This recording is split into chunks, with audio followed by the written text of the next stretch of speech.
એક ગામમાં એક પાળતું બકરી હતી, નામ હતું ચમેલી, અને એના માલિકના ઘરમાં રહેતો એક કૂતરો હતો, નામ શેરુ. બંને એક જ આંગણામાં રહેતા.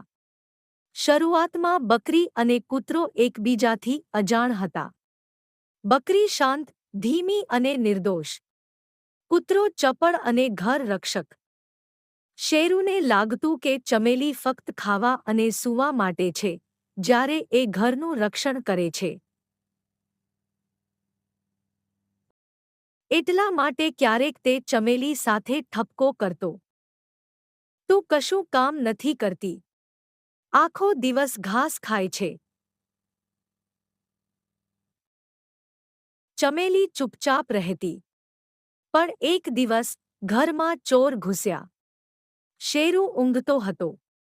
ચમેલી ઘાસ ચરતી હતી. એને કંઈક શંકા લાગી અને એ તુરંત ઘંટડી બબડાવી. ઘરના માલિકે અવાજ સાંભળ્યો અને તરત જ ઘરમાંથી ચોર પકડાઈ ગયો.